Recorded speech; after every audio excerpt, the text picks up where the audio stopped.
want to tell a story, and maybe some might be interested and maybe some might not, but it's a pretty intense story of my life in the past 7 years. I went in for a knee replacement back in 2009, just thinking it would be just a routine knee replacement. Had just bought a house 2 weeks before that. I was in my job for 7 years. I was in a relationship for a couple of years, or a year or something, maybe a year and a half.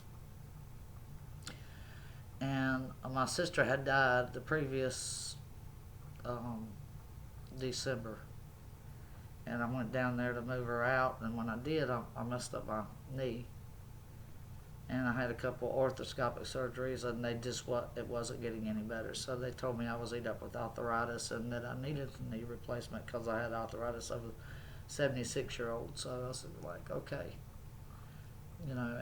and for me, as young as I was, it shouldn't be any problems once I go through the rehabilitation part, real basic.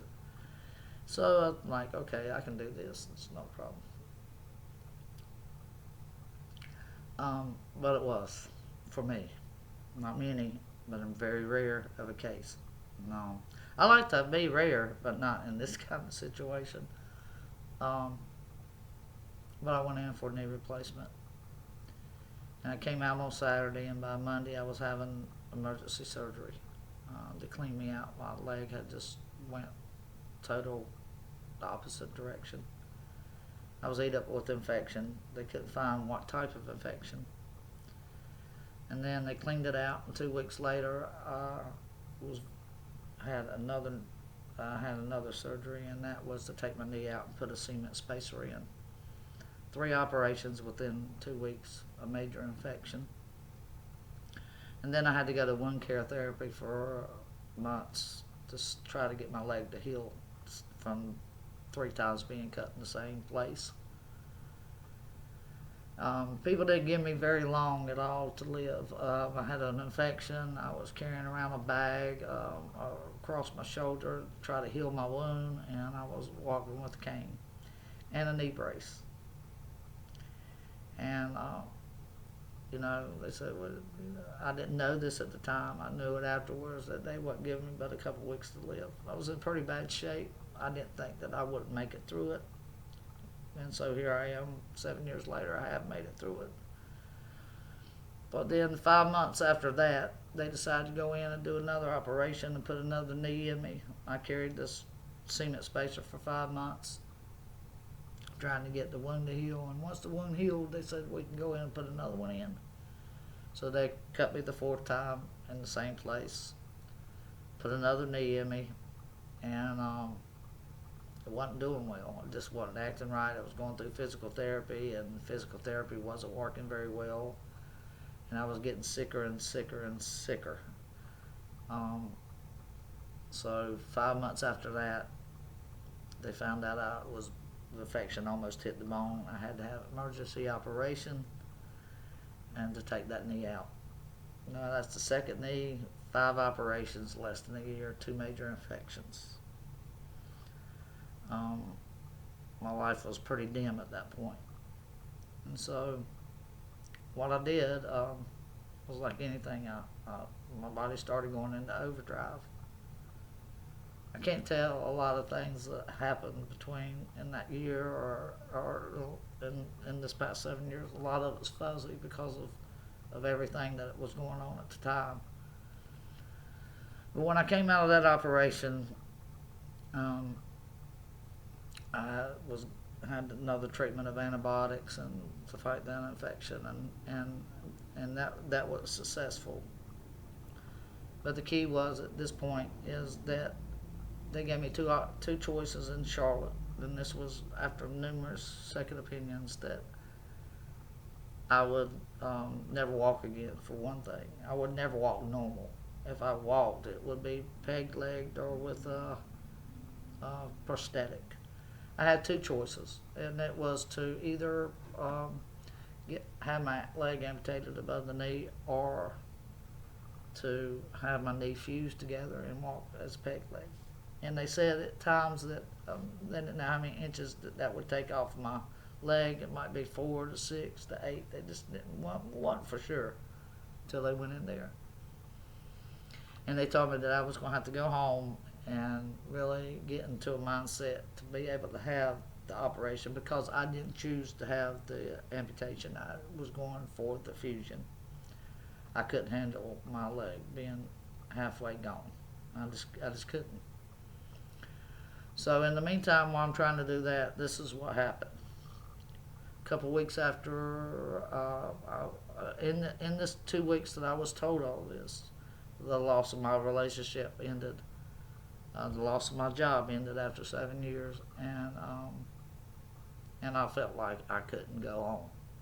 Truthfully, I felt probably the hopeless as I could ever be, and I prayed and prayed and prayed and asked God to give me the strength and the courage to walk whatever I could through. Well, the cool thing about it was one day it was snowing here, and I can't get out in the snow. I couldn't do anything much. And I seen a doctor that would reverse fusions and knee fusions in Chicago. So I called, and I ended up getting an appointment.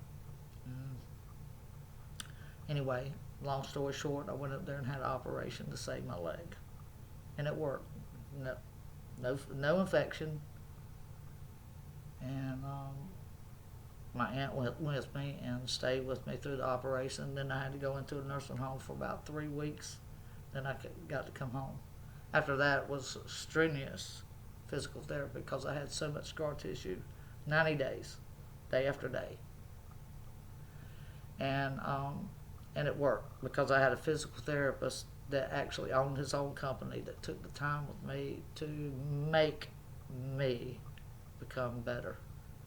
And if it wasn't for him, I would not have what I have today, as far as being able to bend and being able to walk as much normal as possible. Some days are better than others, but I'm very indebted to both the doctor and the physical therapist and the people that helped me get there. After that, the doctor didn't tell me when I first went up for consultation that I probably was going to have a couple more operations. The thing about it is when he did that operation, he did what they call his knee, and it holds, and it takes everything out of mine and puts a rod from your hip down to your ankle, and in the femur bone it holds the top part of the knee, and in the lower part of the tibia the rod holds the lower part of the knee, and it keeps it stabilized. The thing about it is the last 2 operations that I've had, one was back in Chicago on the 7th operation, was because the rod kept coming loose in my femur. People don't quite understand when things don't hit them. If it's ever touched them, they understand, but they don't understand when something as rare as I am as of a case, and have to go up for the 2nd operation in Chicago. People just don't understand, and so sometimes it's not always the best situation, because people can be cruel, people can be hurtful. I don't think they mean to. I just don't think they understand. So I was having to deal with a lot with that, and then on top of that, I was having to deal with a lot of finances. And needless to say, I just lost my sister less than a year ago, and I'm dealing with all this too. So a lot of things was hitting me pretty hard. And loss of relationship, loss of job, loss of mobility, loss of everything that I knew at one time. Loss of friends because they didn't understand. So the next thing behind this was I was able to go for another 1.5 years after they went back in. I've tried to fix the femur, and then I ended up having to have another operation. The 8th operation went to Charleston, and it was pretty cool. He cemented it in, and so far it's working, but it is coming loose. the rod in my femur bone. But right now, it's not. It's doing okay, and it has been for about 2 years now. It's done the best it possibly could do. In this, I've lost who I was, what I was, and the person that I've always known was a very active person with um, an athletic background, and all of a sudden that was no longer there, and I didn't know where to pull from. And the reason I'm saying this is because there's always miracles that take place in all bad situations. And one of the miracles that took place with me, and it's so prominent with me, is that when I was in Chicago on the first operation, when I was in the nursing home, I said, God, everything I love, I can't do anymore. Will you give me a voice to sing? Because ever since I was a child, I wanted to sing. And I just never did. One, I didn't have the most friendliest sister, which no sisters usually are when they're growing up, but she was pretty rough at times. And she told me to just hush. She didn't want to hear me sing. So I hushed. And so I never really sang. The cool thing is I had a neighbor across the street that heard me singing. He was a musician and a drummer and a singer. And he said, "Why don't you got a voice?" And I said, "No, I don't." "Yeah, you do."